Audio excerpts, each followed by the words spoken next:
Indeed, I am interested in knowledge engineering and semantic web, which in fact are subjects, technological tools that we use to formalize a certain number of fields, which are not necessarily scientific fields, formalize those fields from the inside, so the objects of a field and the connections they can have with other objects. So I mean fields in the broadest meaning of the word. It can be banks, for example. Any field you can imagine. A very specific field or a slightly larger one. Ontologies can be made regarding objects, regarding work processes, well, anything that can be formalized for computerization ends.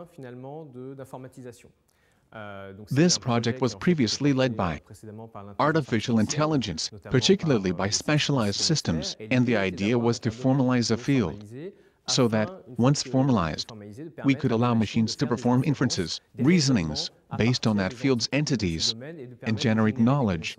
The word ontology was imported from philosophy. It was borrowed from philosophy by the designer of artificial intelligence, John McCarthy, who at least invented the word artificial intelligence. What we call logical artificial intelligence, because that's what we're talking about. There are other side branches in artificial intelligence. I'm rather in line with, or at least I'm interested in, that branch, and the word ontology actually refers to. It is a word with a complicated history, so I won't go into too much detail, but it refers to a theory of the object that comes out, one popularized, as a theory of something that exists. Let's say, it's a theory of what exists in its popularized version. That word has been adopted by John McCarthy to actually refer to what exists in a field.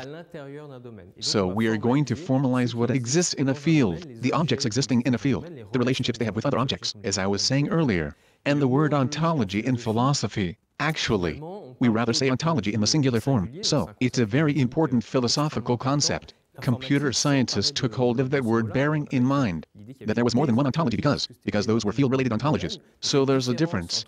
Computer sciences' ontologies are technical artifacts. Philosophical ontologies are not really technical artifacts.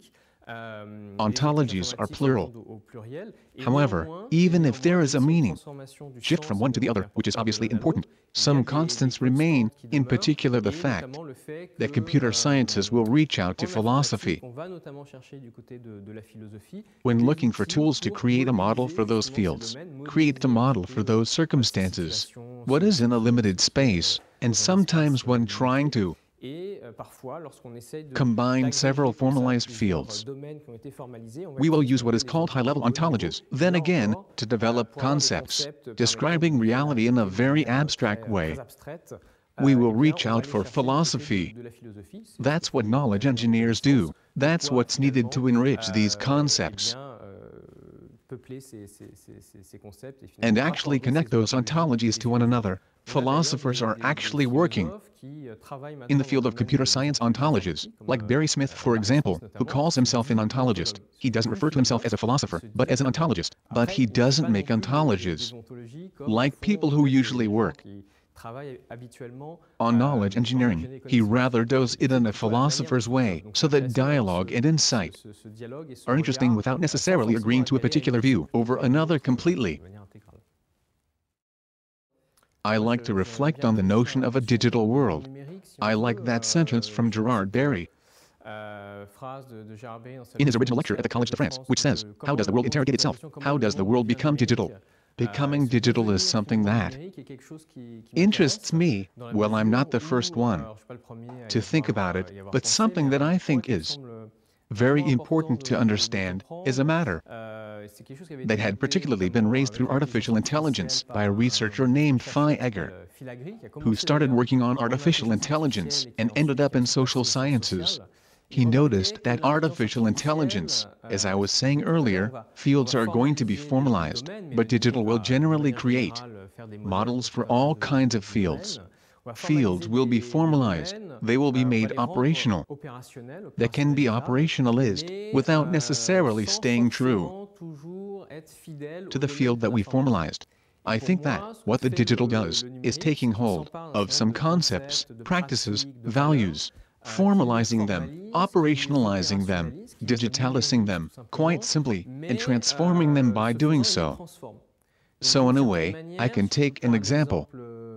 To illustrate my meaning, digital trust for example, I mean trust as it is defined by sociologists, it will rather involve not knowing something. Trust is in fact related to non-knowledge. If I entrust my son to the nanny and set up an apparatus with cameras filming her 24/7, that means I don't trust the nanny, right? So let's confess that in this case, this idea of digital surveillance to generate prints allowing me to follow everything that's going on is not, in the end, a trust apparatus, but rather one of mistrust towards that nanny. Trust would be, I entrust her with my son. I don't know what's going on, but I consent to entrust her with my son nonetheless. That's what trusting somebody means. And in a way, by operationalizing trust, we end up with the opposite result, which is, in fact, operationalizing mistrust. So digitalization transforms the values or the concepts it operationalizes.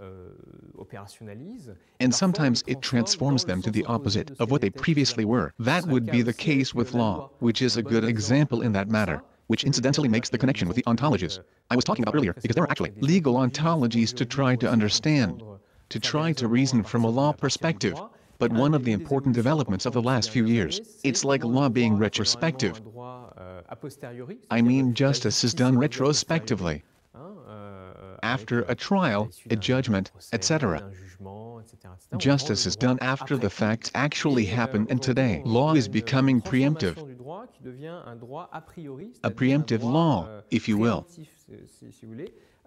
Just like wars, preemptive wars, it's the same. Law is also transforming the way.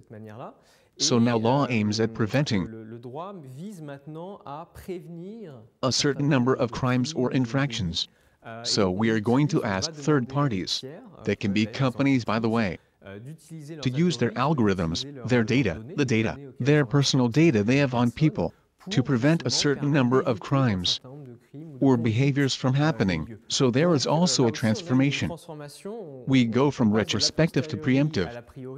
Preemptive law would have been nonsensical before, but technically equipped thanks to digital, it tends to become the norm. So that's something that really needs to be thought through, the way in which digital not only transforms the world becomes digital, but that state of affairs changes certain practices and values in doing so, and we cannot assert that the new values that are appearing are values to which we can identify ourselves. We can add a little additional comment to Gerard Barry's statement, which is, yes, the world is becoming digital, but I think, and I'm not the only one, if we look at this a bit closer, the world cannot afford to stay that way, digital, and that's something very important, because digital technologies are not only about computer sciences, they also involve concrete developments, materials that need metals, resources, energy, etc.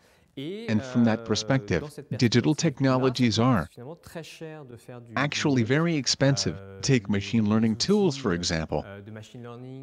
Deep learning machines that large companies use. The algorithms they use are very energy consuming, so those things cannot necessarily be generalized under every circumstances. So I think the interest of all this is to realize that the world is digitalizing, that it cannot stay that way, and that everything is happening very fast. We can't simply think we are living a revolution and keep on thinking that we are in a revolution, which is a reassuring idea. In a way, there's an evolution, this one, but we need to realize that we are facing an evolution parallel to other evolutions, like climate change, for example. We can also think about a potential downfall, and we are going to have to think about all those elements together. We need to resynchronize futures that aren't at the moment. Everything will be resynchronized in the future. We don't know how precisely, and the point is to know that digital revolution we are living, that digital state of the world is temporary.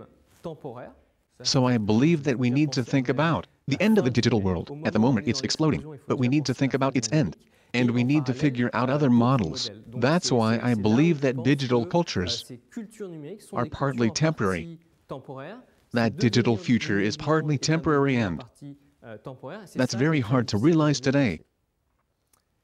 So as a conclusion, I'd say that maybe we need to look into the words digital world to find some food for thought regarding all the problems, or rather all the issues, that I just mentioned, particularly because the link between world and digital is not obvious at all. We can actually consider that the world is not digital in itself, It is not quiet, it is not digital.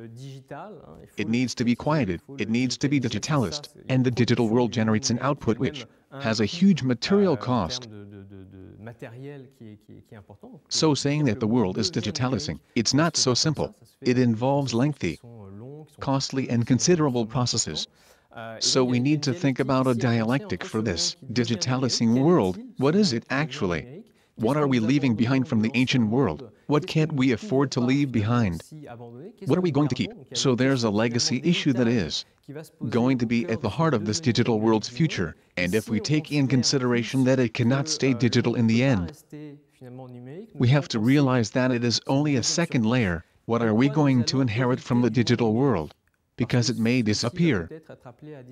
So those questions are also questions left to us by the world, by the digital world. What do we keep? What do we leave behind? So I think those are the real questions for the future, and particularly for the future generations.